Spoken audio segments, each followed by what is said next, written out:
Um mergulho na economia e nos negócios do Espírito Santo. Começa agora o programa Valores, com Edu Kopernick.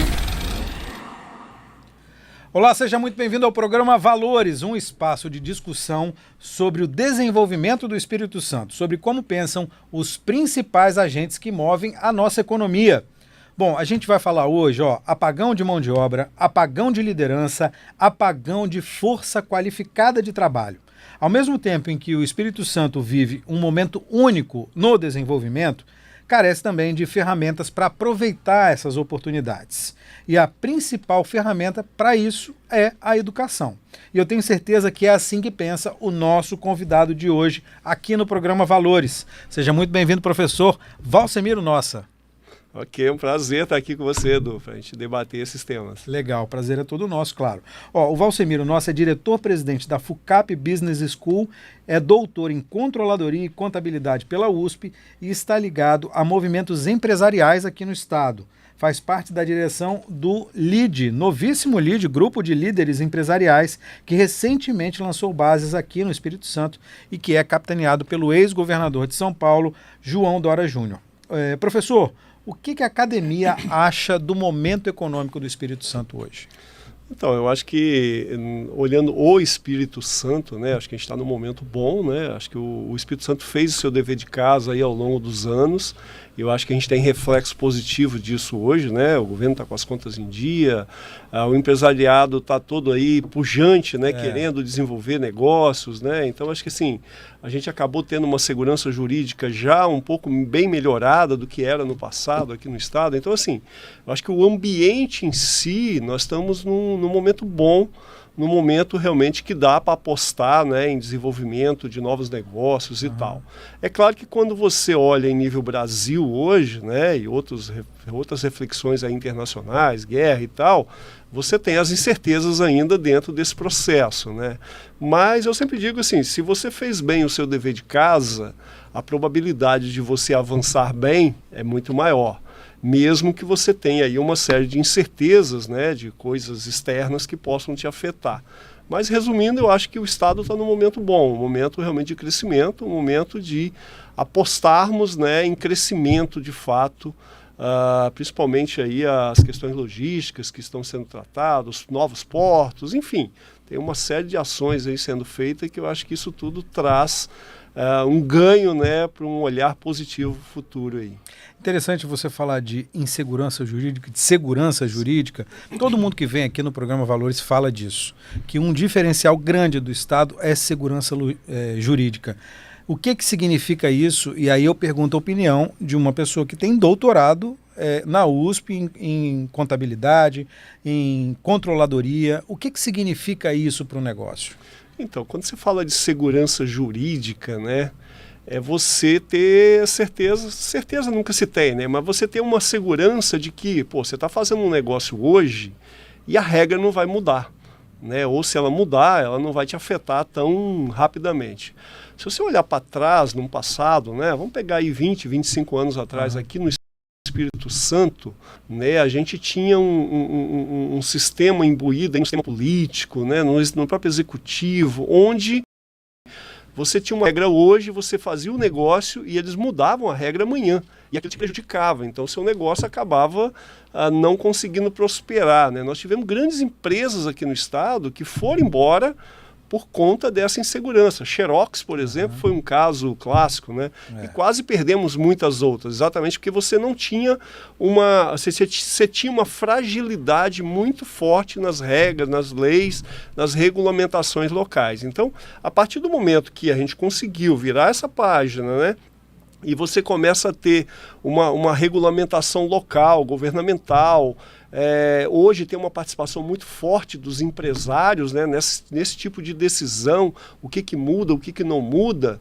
Isso, de certa forma, traz uma segurança, ou seja, eu vou colocar meu dinheiro no investimento num local que eu tenho certeza que aquele projeto ele pode realmente seguir sem eu ter que romper com ele no meio do caminho por conta de uma mudança de uma legislação, por exemplo. Então eu acho que aqui no estado isso parece ser bem mais estabilizado hoje do que foi no passado. É claro, sempre tem um ajuste ou outro que isso é natural do processo, né? Então, quando a gente fala em nível federal, a gente não tem tanta segurança jurídica hoje, né? As coisas estão aí, de vez em quando, mudando, né? E isso pode ter um reflexo também aqui para a gente, né? Professor, como é que é possível aproximar a academia da prática, quando a gente fala de desenvolvimento e crescimento econômico? Então, eu acho que esse é um tema bem relevante, importante, né?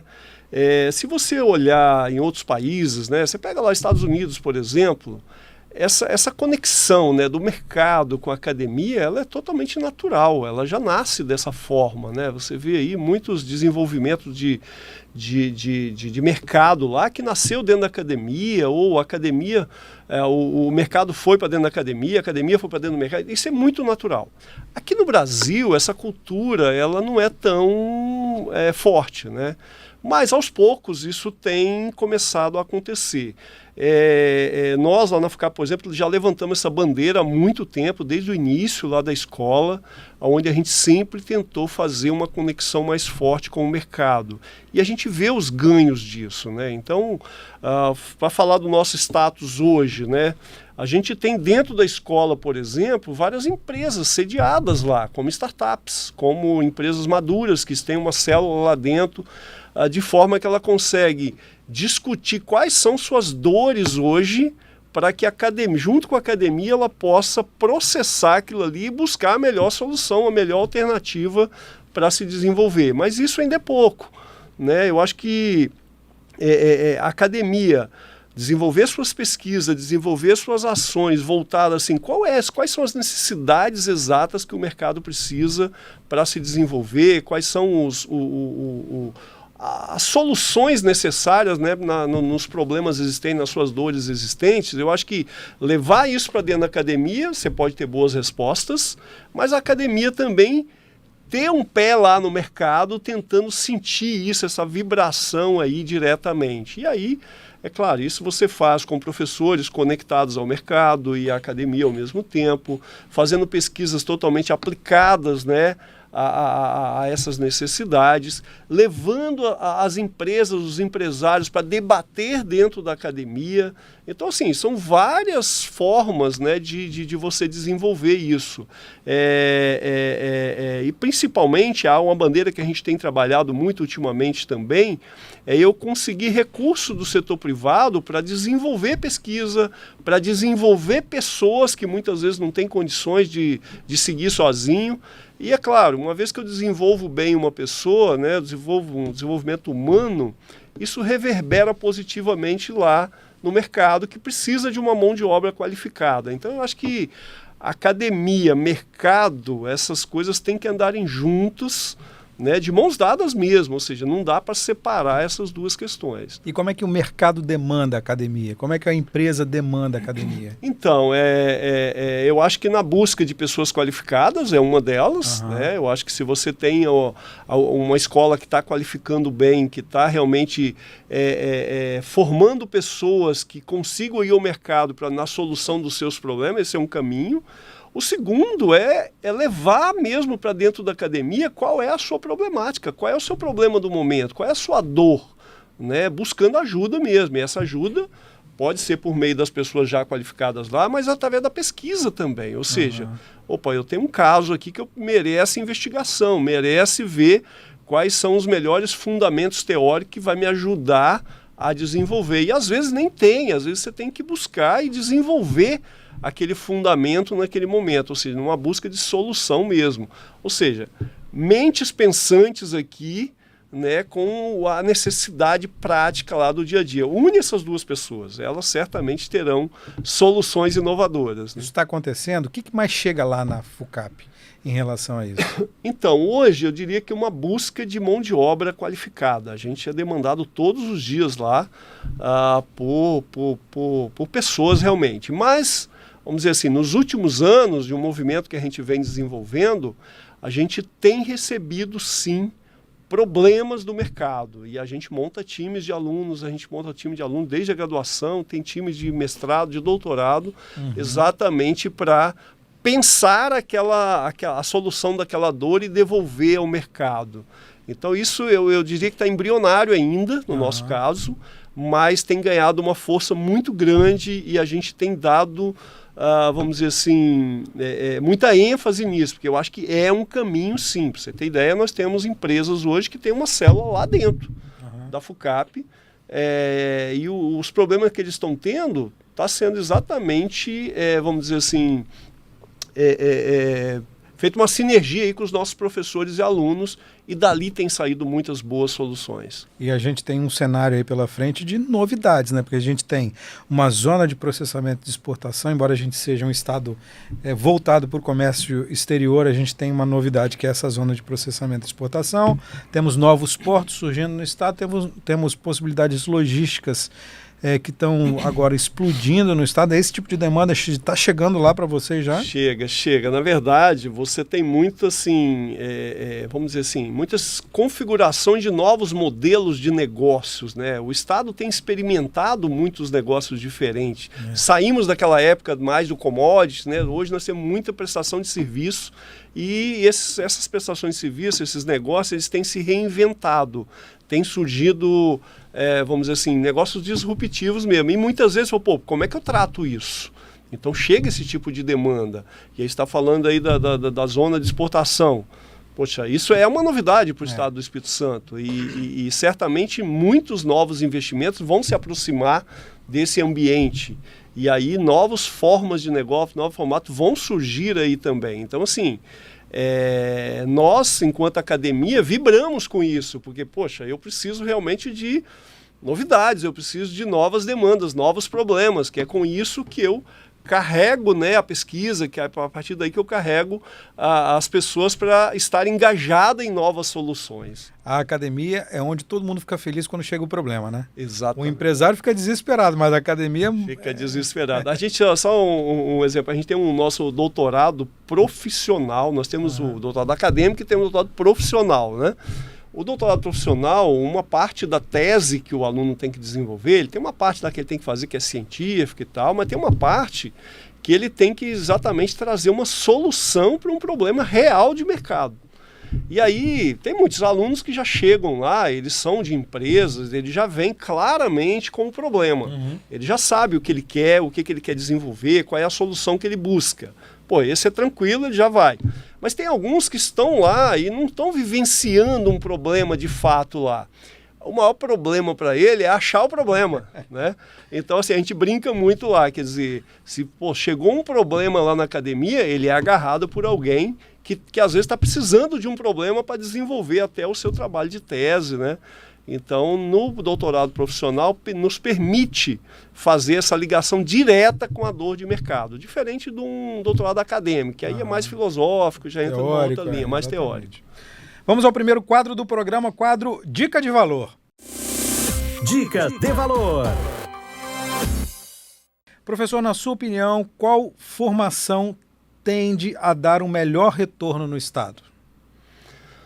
Olha... Bom, são diversas áreas de formação, né? Vamos dizer assim, você tem algumas formações mais técnicas dentro daquilo que a pessoa vai atuar especificamente, mas eu diria que uma coisa que é muito geral, que todos precisariam, né? É uma formação mesmo de negócios, de solução de problemas, né? Todo mundo quer desenvolver um negócio e aí ele tem a especialidade técnica muitas vezes, mas ele não sabe lidar, né, com o negócio em si. Então, eu acho que ter uma formação sobre liderança, sobre estratégia, sobre finanças, sustentabilidade, né, pegando aí no seu coisa mais amplo, eu acho que toda pessoa que quer ter um negócio, quer evoluir, quer desenvolver, teria que ter um conhecimento nessas principais áreas aqui, porque é isso junto com esse conhecimento entrelaçado, é que ele tem uma visão clara de rumo para onde ir, do que fazer, como buscar investimento, como fazer seus financiamentos, né, e onde colocar o recurso da melhor forma. Então eu acho que isso o ajudaria muito a prosperar em qualquer negócio que ele queira fazer, desde o meio rural, né, até uma coisa muito intangível ali.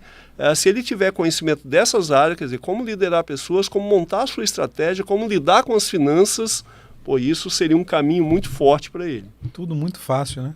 Parece tudo muito fácil, né? Parece não, parece tudo quase impossível, né? E é claro, além do conhecimento técnico daquilo que ele quer fazer. Se ele está mexendo com logística, ele tem que entender de logística, né? Mas não se furta de saber essas outras áreas que eu coloquei agora há pouco. Então, é isso que as pessoas de negócios, os homens, mulheres de negócios, precisam no Estado? É ter esses conhecimentos? Dá para adquirir esses conhecimentos? Porque a gente também tem uma história muito de vocação. Isso está no sangue. Isso aí ele herdou da família e tal. Mas dá para aprender isso? Dá para chegar com isso no mercado? Então, essa de estar no sangue, herdou da família, existe claramente, mas vamos dizer assim, são os outliers, são os pequenos, os poucos, né? Os poucos casos, né? Os poucos casos. São casos que chamam muita atenção porque tem sucesso. Existem sim, mas é claro, na média não é o que todo mundo tem. As pessoas precisam se desenvolver. Né? Ou seja, às vezes você tem uma capacidade muito forte, uma habilidade, uma competência muito forte numa área, mas te falta a outra, né? Então assim, se você quer liderar, se você quer realmente desenvolver um negócio, é claro, você não vai ser o expert profundamente em todas as áreas, mas você tem que ter uma visão global dessas áreas e, dependendo do tamanho do seu negócio, aí sim você vai trazer pessoas mais especializadas para te apoiar, mas você tem que ter o olhar do todo. Caso contrário, você acaba, vamos dizer assim, não dando ênfase em alguma decisão na sua empresa que ela é fundamental, mas pelo seu desconhecimento você não dá bola para aquilo ali. E ali pode ser o ponto vulnerável, né, para o seu negócio no futuro. Como é que é a concorrência na academia hoje? A gente estava conversando aqui informalmente antes que antigamente o executivo, o líder, ele tinha que sair, fazer um curso de pós-graduação fora do Espírito Santo, porque não tinha aqui disponível. E hoje, como é que é? E como é que é essa concorrência das academias aqui no Espírito Santo? Então, hoje aqui a nossa escola está num posicionamento até um pouco diferente das demais escolas, cada uma tem o seu posicionamento dentro de um público que ela atende, né? O nosso público, né, que a gente atende, eu diria que a nossa concorrência está mais fora do estado do que aqui no estado, mas assim, se a gente olhar 25 anos atrás, quando nós começamos até hoje, lá atrás você não tinha quase nada aqui no estado, né? Então as pessoas tinham que ir realmente para fora, para São Paulo, para o Rio, para ter uma formação mais direcionada aí a negócios e tal. Hoje a gente tem conseguido suprir bem essa demanda daqui, embora o mercado ele está bem concorrente, né? Tem surgido novas escolas aí no Brasil, tem surgido novas vamos dizer assim, novas formas, né, de fazer ensino. Isso tem atraído um público que tem aquela onda, vai lá, depois falou, opa, aquele aí já passou, agora tem outra onda aqui, outra ali. Isso existe, mas eu diria que a base, ela continua sendo, vamos dizer assim, educação não tem jeito, você tem que sentar e estudar, você não consegue aprender por osmose, né? E é claro, hoje tem uma demanda muito forte, né, do aluno, seja ele executivo ou não executivo, de ir para a escola e um pouco de imediatismo. Ele quer ver o negócio aqui agora e aplicar lá hoje ainda na empresa dele. Que não tem nada de mal nisso, né? Só que muitas vezes, se ele faz isso de uma forma só querendo esse pedacinho, fica muito superficial. Que ele aprende um como fazer imediato, mas ele não conseguiu aprofundar um pouco mais do porquê que ele está fazendo, depois não desenvolve. Então, assim, eu acho que isso é importante ter, mas não pode ser só isso, né? Então, assim, só para te dar um exemplo, esse movimento que vem tendo no mercado, principalmente aí depois da pandemia, né, o mercado mudou muito, o mercado de educação, né? E aí mudou o modelo de como você faz a entrega, mas também mudou isso por conta até da mudança do perfil de quem quer receber essa entrega, né? O perfil das pessoas. Isso mudou muito aí ao longo da pandemia. Então, assim, as escolas tiveram que se reestruturar, né? Nós, por exemplo, estamos lá reestruturando basicamente quase todos os nossos cursos, né? Nós estamos com vários grupos de trabalho rediscutindo o nosso modelo desde a graduação até o doutorado. E tem um monte de novidade para sair aí em 2025, né? Então, é bom. Principalmente cursos, a gente está abrindo uma frente muito forte agora de cursos voltados para o meio executivo, que a gente Tinha dentro dos mestrado, doutorado e tal, mas mais timidamente. Agora não, é focado para um profissional aí você tem curso voltado para C-Level, ou seja, diretores acima. Você tem um curso que foi lançado agora, que a gente está chamando inclusive de MBX, Master Business Experience, que é pessoas que estão candidatas a serem líder. Pô, eu quero ser um líder. Pô, o que eu tenho que fazer? Cara, esse curso vai te entregar isso. Então, assim, a gente está puxando alguns tipos de produtos que leve a essa entrega mais direta àquela necessidade específica que você está tendo naquele momento. E essa é uma mudança natural de mercado, né? Acho que todas as escolas, de alguma forma, tiveram que se movimentar para trazer essa entrega mais próxima. Então, e isso a gente tem buscado, inclusive, os nossos professores em si, a gente tem trazido agora muitos executivos de mercado para que esteja também na sala de aula como instrutor, como debatedor, como mentor aí daquela turma especificamente. Trazer a realidade do mercado para dentro da escola. Por isso que a gente está chamando de experience, ou seja, eu estou trazendo as experiências de executivos para dentro da sala de aula, pra, junto com o professor, gerar esse debate aí, tentando ir nas dores de cada um. E como é que isso pode fazer a diferença na formação desses futuros executivos? Trazer a experiência e principalmente trazer o conhecimento do cenário econômico aqui do Espírito Santo especificamente. Eu sei que você pode ter clientes, estudantes, alunos de outros estados, mas a gente vive também um momento ótimo de estudo, porque a gente tem uma economia, tem segurança jurídica, que a gente já falou, tem uma economia pujante. Como é que isso pode fazer diferença para esses executivos, essas pessoas que querem entrar nesse meio executivo? Então, eu acho que, primeiro, conhecimento nunca é demais, né? Eu acho que quanto mais conhecimento você traz para si, melhor é o seu desempenho. E se esse conhecimento ele vem com algum fundamento, mas vem também trazendo experiências, cases de mercado, você já tem um ganho que você já vai conseguir enxergar aquilo que você está estudando dentro do seu próprio negócio, né, onde você quer se desenvolver.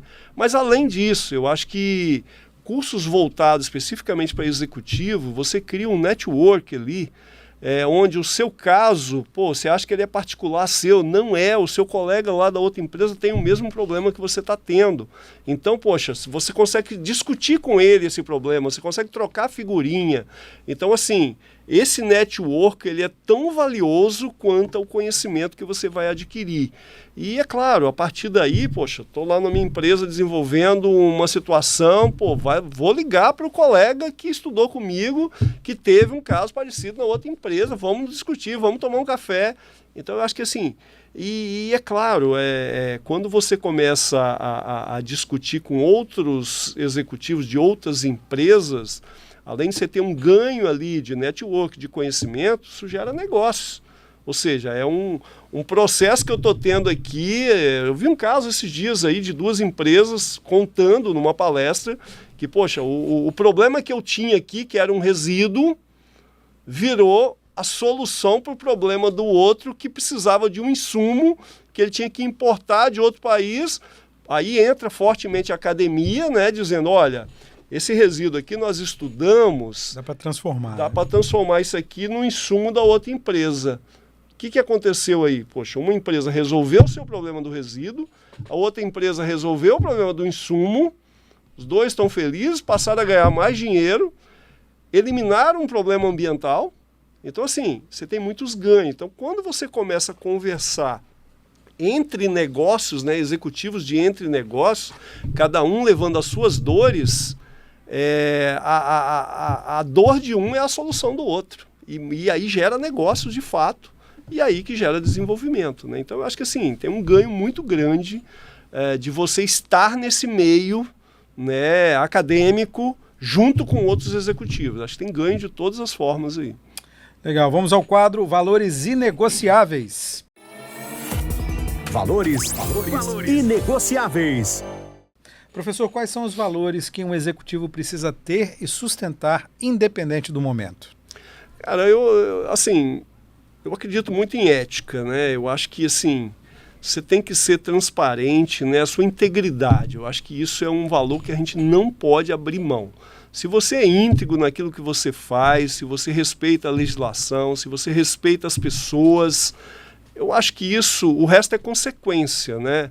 Então, e é claro, atrás disso vem persistência que você tem que ter para se manter no negócio. Mas eu diria que não abro mão dessa integridade, dessa ética, que foi algo que eu sempre carreguei comigo, aprendi lá desde a infância, e eu acho que isso tem dado muito certo na minha vida. Desde lá de Guaraná? De Guaraná, isso aí, ó, sou de lá, você já decorou, né? É isso aí.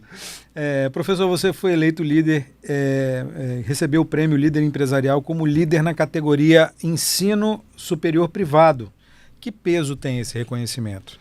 Olha, é uma responsabilidade muito grande que acaba voltando para a gente, né? Mas eu acho que, assim, eu até comento sempre que esse prêmio ele não é meu especificamente, tem todo um time, né, que faz isso acontecer junto comigo. Mas é claro que você aponta caminhos, né, e o time vem atrás. Mas eu acho que ser escolhido aí, né, aliás, foi o segundo ano, o líder, né, do setor de ensino superior privado, é o que eu falei, tem uma responsabilidade muito grande.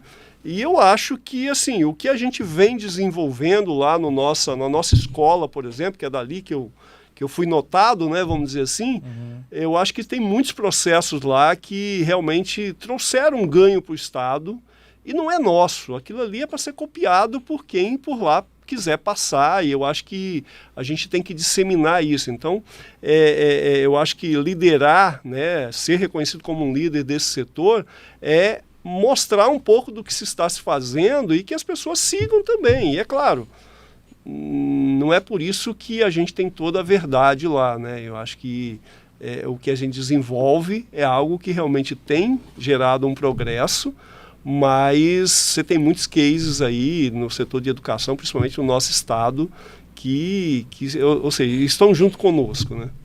Legal. E como é que você reconhece a cada dia as oportunidades no setor de educação? E eu posso citar que você já acabou de citar aqui essa reformulação que vocês estão fazendo com novas formas de formar líderes, formar executivos. Como é que dá para reconhecer essas oportunidades no mercado? Como é que você chega a elas? Então, eu acho que à medida que o tempo vai passando, você vai notando aquilo que continua dando certo, aquilo que continua emergindo, e aquilo que está se escondendo, né?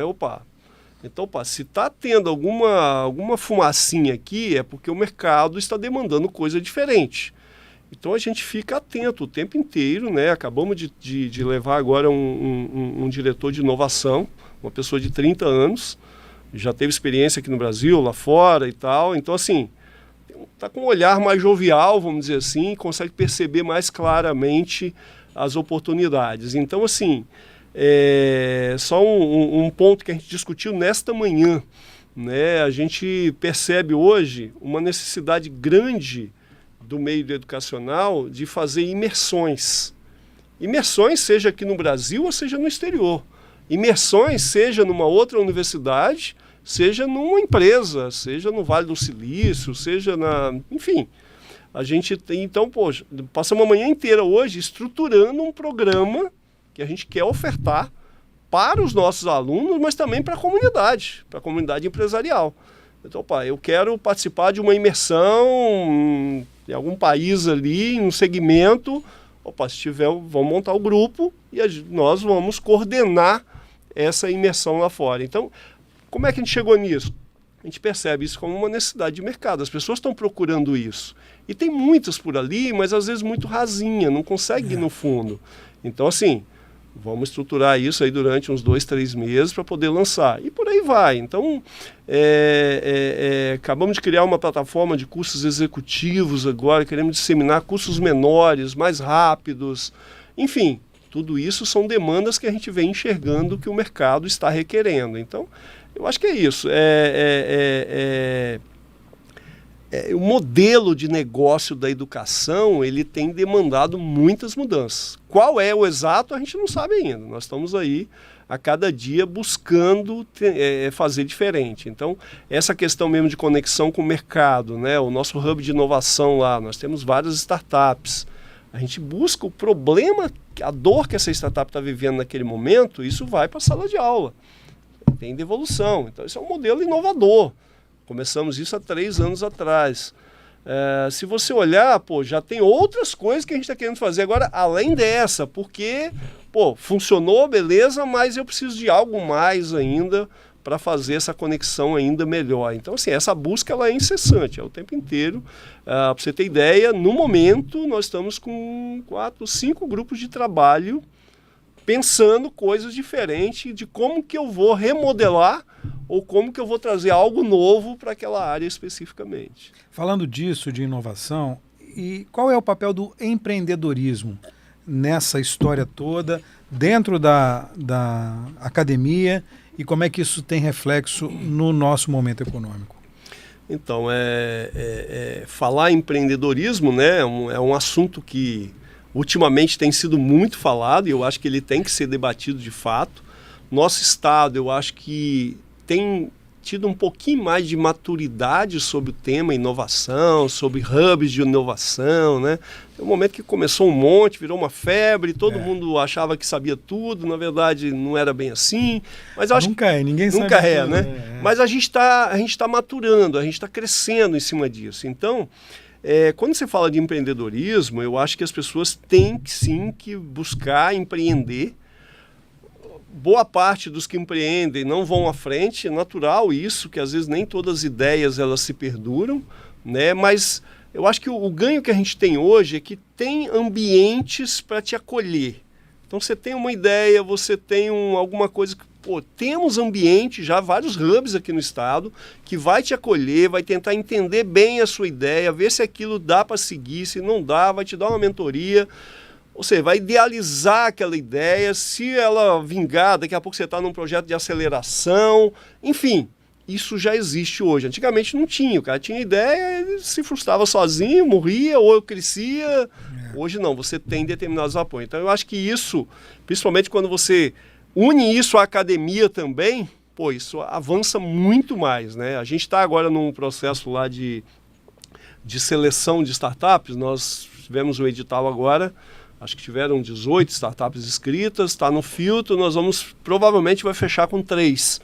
Né? De 18, fecha com 3. Vamos fechar com 3 para ter um processo de aceleração por 6 meses lá dentro da escola. Então elas vão entrar lá, vão ficar 6 meses, e aí é claro, o modelo que elas estão querendo desenvolver, né, todos eles estão sendo repensados. Tem um time por trás agora, que está olhando cada caso, desde o pitch que eles fizeram, peraí, será que esse é o melhor caminho? E aí, assim, são perguntas meio, isso aqui vai dar onde? Isso aqui vai dar onde? Isso aqui vai dar onde? Que aí o próprio grupo, provavelmente aquelas 3 ideias não serão exatamente as ideias que vão para frente. Mas você vai ter um time aí de reforço para discutir aquelas ideias que elas vão ser ajustadas de acordo com a necessidade. Alguma delas vai seguir. Então, eu acho que esse processo é importante dessa discussão, porque muitas vezes você tem a pessoa que quer empreender, ele achou que teve a ideia, botou no PowerPoint e o resto é tranquilo. Não, o resto é que é o problema, nunca é tranquilo, né? Então, e muitas vezes você tem o lado técnico muito bom, mas a pessoa não entende nada de negócio. E acho que é aí que a gente pode ajudar muito a como ele formatar bem o seu negócio, dada a ideia brilhante que ele tem. Eu acho que é esse apoio que os empreendedores precisam sempre. E como é que as lideranças empresariais do Estado podem fazer a diferença? Olha, eu acho que é se colocar sempre, né? Eu acho que o Estado tem tido bons movimentos nesse sentido, né? Se a gente pegar desde lá de 20 e poucos anos atrás, quando foi criado aqui, por exemplo, o Espírito Santo em Ação, quer dizer, um grupo de lideranças empresariais se uniram para se fortalecerem, para a partir daí criar a tal segurança jurídica aqui no Estado, né? Que era o que a gente não tinha na época, né? Então, assim, aquilo ali é um bom ponto de partida. Daí para cá, tem vários movimentos que vêm sendo criados aí no Estado, né? Onde você tem juntado liderança, fazendo com que elas discutam, e é claro, isso se tiver uma conexão com o plano de governo, por exemplo, do Estado, isso avança muito mais, né? Então, exemplo disso, você até citou aí o LEAD, né, que foi criado agora essa semana, inclusive, que foi lançado aqui no Espírito Santo. Grupo de líderes empresariais, né? Exatamente. Esse é um grupo de conexões, ou seja, é um grupo onde vai se juntar líderes, né? Eu acabei estando lá nesse grupo aqui, Capixaba, como um conselheiro estratégico, né, dentre várias outras cabeças que tem lá, e assim, o time tá bom, né, pegou-se pessoas de vários segmentos diferentes, porque eu acho que é aí que gera uma sinergia maior e uma completude, né, nas discussões. O governo do estado abraçou essa ideia também, que é apoiar. Então, assim, e a gente percebe, né, o LEAD, por exemplo, em São Paulo, lá liderado pelo João Dória, que foi quem trouxe aqui para o Brasil, a gente vê a pujança que esse grupo já tem lá e os outros estados, né, que já tem. O Espírito Santo foi um dos últimos aí que está formatando esse grupo de liderança. Mas a ideia aí é trazer conexões e a partir daí gerar discussões e propostas do que podemos fazer de diferente aqui no estado em termos de um avanço no seu desenvolvimento. Vamos ao quadro Busca de Valores. Busca de Valores. Professor, na sua opinião, o que a dinâmica atual do mercado exige de profissionais bem-sucedidos? Então, o mercado está muito na busca de pessoas que resolvam problemas, né? Qualquer pessoa que você quer trazer para perto de você, você quer alguém que você não precisa ficar ensinando a ele o que fazer. Descasque o pepino. Pepino tá aí, cara, agora daqui para frente é com você, né? Acha soluções para isso. Então, o mercado tem estado numa busca muito forte de pessoas nesse sentido. Quando você olha do outro lado, né, isso não é uma tarefa muito fácil, né, porque nem sempre as pessoas vêm totalmente pronto com esse espírito, mas, por outro lado, você tem também uma galera aí mais jovem que querem desafios. Não sabe ainda por onde começar, não tem nem muita formação para isso, mas eles querem ser desafiados sempre. Então, assim, a gente está num momento agora onde você tem esse trade-off ali. O mercado quer pessoas que sejam desafiadas, mas entreguem, né? Por outro lado, você tem uma gama de pessoas que fazem isso de fato, mas você tem uma gama de pessoas que querem fazer isso, mas não sabem por onde começar. E aí se frustram também, porque você chega lá querendo, não, eu quero ser desafiado. Você desafia, mas o cara não entrega. Aí ele se frustra, o outro lado se frustra. Então, assim, a solução não chega. A solução não chega. Então, assim, a gente tem hoje no mercado alguns trade-offs aí bastante grandes, mas o que o mercado busca são pessoas realmente com algum tipo de formação, algum tipo de experiência que entreguem, ou seja, que façam as entregas de acordo com as necessidades. Então, aí eu volto lá no que a gente estava falando antes, né? A academia tem um papel fundamental também de canalizar essas competências das pessoas que por lá passam. E como é que ela faz isso? Bom, primeiro, entregando uma certa fundamentação que é necessária para ele entender o porquê das coisas, mas também conectando ele às dores diretas dessas necessidades de mercado. Então, quem está conseguindo fazer essa conexão, está trazendo uma formação para essas pessoas que levam nessa direção aí de solucionadores de problemas, né, que tão demandado aí pelo mercado. Como é que você avalia o ano de 2024, do ponto de vista estrutural? O Estado tem forneceu condições para o empreendedor e também para a inovação? Você acredita que a gente teve um bom ano nesse sentido?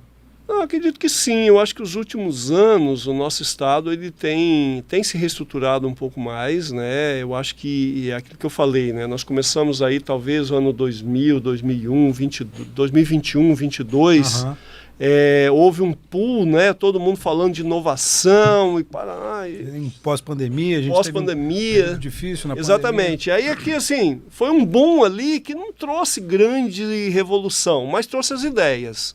Então eu acho que você pegar 2023 e agora 2024, muitas dessas ideias começaram a se consolidar. Aquilo que realmente era só uma espuma ali já desapareceu, mas aquilo que tinha consistência está se permanecendo. Então eu acho que nós estamos longe ainda do que pode vir pela frente, né? Tem muita coisa boa que a gente pode avançar, mas eu acho que o ecossistema, vamos dizer assim, ele começa a se formar. 2024 é um ano que eu participei de vários fóruns aí, voltados aí para a inovação. A gente vê que o ecossistema começa a conversar, Então tem muito chão pela frente ainda. E eu acho que assim, o próprio Estado, o governo, tem trazido um apoio a essas iniciativas. Então, assim, isso tudo é uma soma, né, de energia que vai fazer essa coisa triunfar de fato. Na sua opinião, que áreas que deixaram a espuma para trás e estão mais na frente? Porque a gente traz para essa realidade de Estado. Todo mundo fala, bola da vez é a logística. Você vê aí galpões logísticos já operando de gigantes mundiais aqui no Espírito Santo, já em Viana, em Cariacica, na Serra, muitos galpões logísticos, Vila Velha começando também. A gente fala muito de logística, a gente fala muito de portos. Essas soluções, já dá para apontar para onde elas foram? Porque a gente está vivendo esse movimento, esse movimento acalorado em alguns setores específicos, principalmente esses voltados para o comércio internacional. A gente tem também um agro muito forte no Espírito Santo, muito diversificado também. Dá para saber para onde que estão indo o que não virou espuma, o que está consolidado, está indo para que lugar? Então, eu acho que, assim, você falou do agro ali. Poxa, o agro eu tenho acompanhado, não tão de perto, mas tenho olhado para esse setor.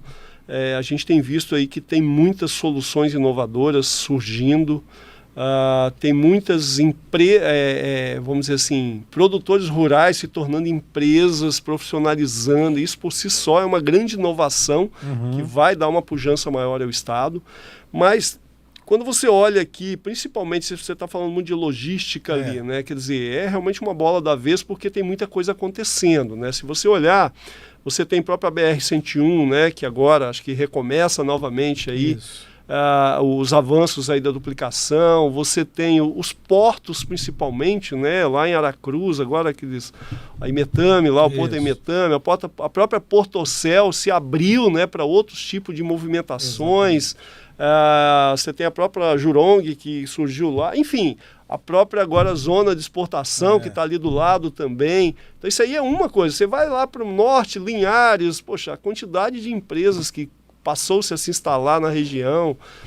Então, enfim, de forma geral, eu acho que aquilo que a gente falou lá no começo, né, é um olhar de maior segurança jurídica e maior possibilidade de escoamento de produção com essa logística, isso acaba atraindo muito investimento.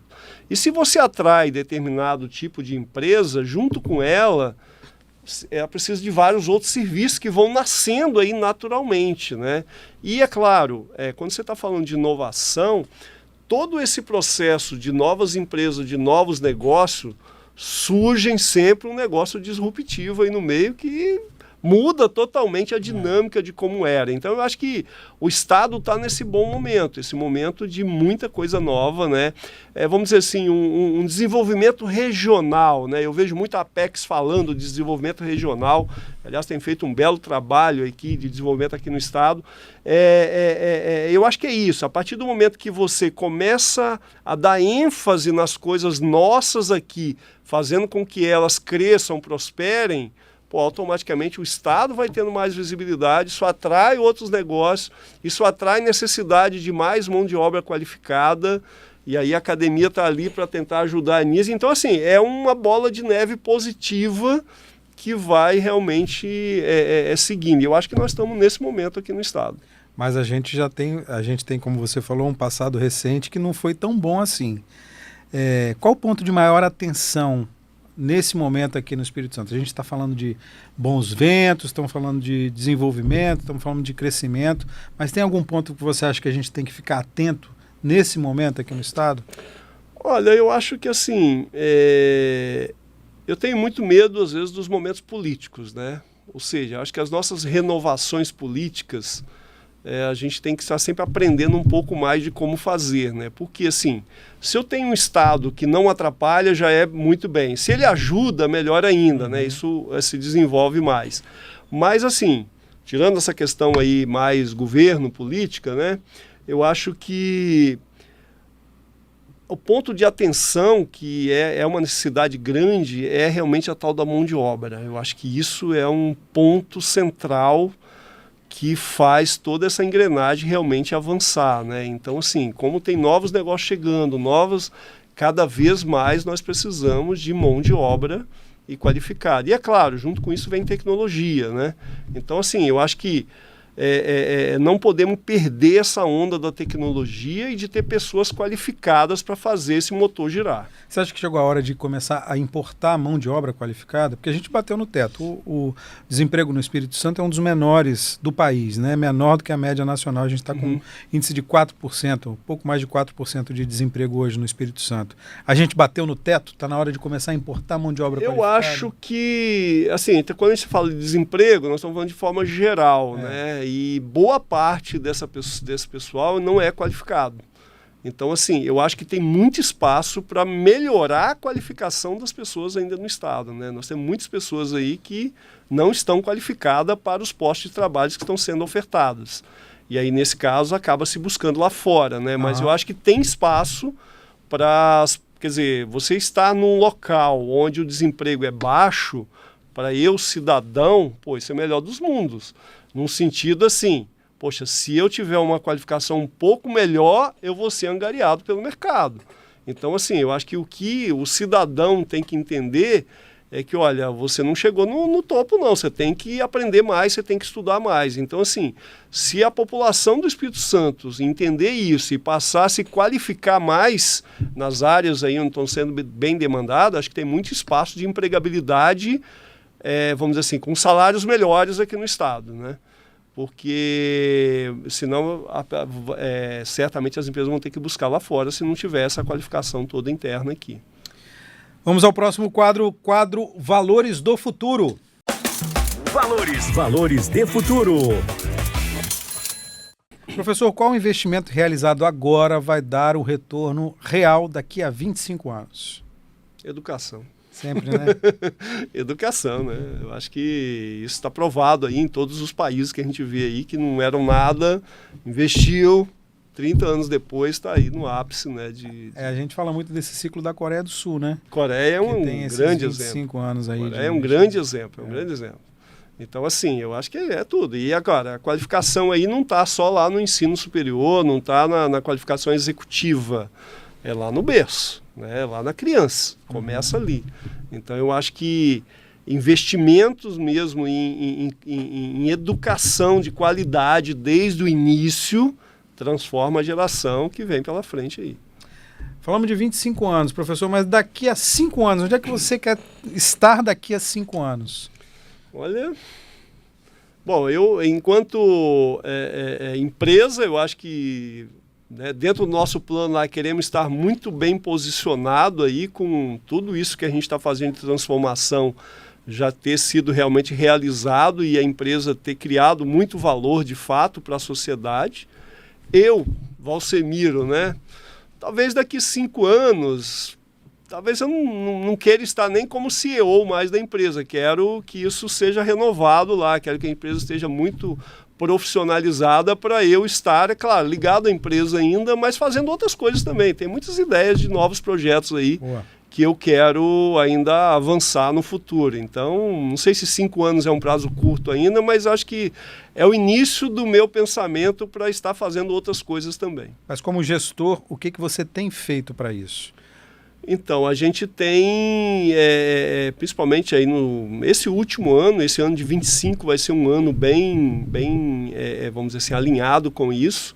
A gente tem trazido uma profissionalização muito grande para a empresa. Então, tem vindo novos diretores, estamos revendo todo o processo de governança da empresa. Então, que isso vai ser implementado agora ao longo de 2025, novas tecnologias, novos sistemas de controle. Então, tem uma pancada de coisas aí acontecendo, né? E a gente incluiu isso tudo no nosso planejamento para 2025. Então eu acredito que a gente vai conseguir ter um up na empresa aí em termos de entrega, em termos de qualidade de entrega de fato. Qual é o futuro do Espírito Santo e qual é o futuro da educação no Espírito Santo? Olha, eu acredito que o Espírito Santo vai ser exemplo para muitos outros estados, né? Já estamos sendo aí em muita coisa. É um estado pequeno, onde a gente consegue testar muita coisa aqui de forma mais fácil do que outros estados. Então, eu acho que se ele está bem organizado aí com as suas finanças, já é um primeiro passo. Se eu tenho um meio empresarial organizado, também fazendo o desenvolvimento dos seus negócios, automaticamente o estado está avançando. Então isso por si só cria um case muito importante aí para que os outros copiem também. Futuro da educação, né? Eu acho que a gente tem melhorado timidamente, né? Talvez até mais do que outros estados, mas eu acho que é muito tímido ainda a nossa educação. Eu espero, né, que a gente consiga de alguma forma influenciar em mais qualidade na educação, principalmente no ensino fundamental e médio, porque o resto reverbera, né? Mas acho que a base está ali. Então, assim, eu espero para o futuro nós, empresários, conseguimos ainda influenciar mais o como fazer isso diferente, né? Porque a gente põe no governo ele é o meio lá também, mas eu acho que se a comunidade toda, principalmente o meio empresarial, estiver agarrado com isso, discutindo, buscando ajudar em ações que façam isso acontecer, automaticamente isso acelera e daqui a pouco nós estaremos aí um pouco diferente. Legal, vamos ao último quadro do programa, o quadro Valor Pessoal. Valor pessoal. Qual aspecto da sua vida pessoal é essencial para que você tome as melhores decisões? Bom, é sempre estar bem comigo mesmo, né? E é claro, a gente vai aprendendo em como fazer isso, né? Então, assim, eu acho que ter um bom relacionamento com as pessoas que estão à sua volta é um primeiro passo. Não esquecer da saúde, né? Eu acho que esse é um segundo passo, é cuidar de você, lembrar que você existe e que você tem que cuidar de você. Eu acho que se você fizer isso bem, o resto é consequência, né? Não dá para a gente simplesmente trabalhar e esquecer que eu tenho uma vida. Então eu acho que olhar para essa vida e ver que ela faz sentido e que eu tenho que cuidar dela e estar bem com quem está no meu entorno, eu acho que o resto é consequência. Legal, professor Valsemiro Nossa, diretor-presidente, CEO da FUCAP Business School, muito obrigado pela sua entrevista aqui ao programa Valores. Eu que agradeço, sempre aí à disposição. Legal, e para você que acompanhou a gente até agora, muito obrigado pela sua companhia, até a próxima, tchau. Você ouviu Valores com Edu Kopernik. Até o próximo.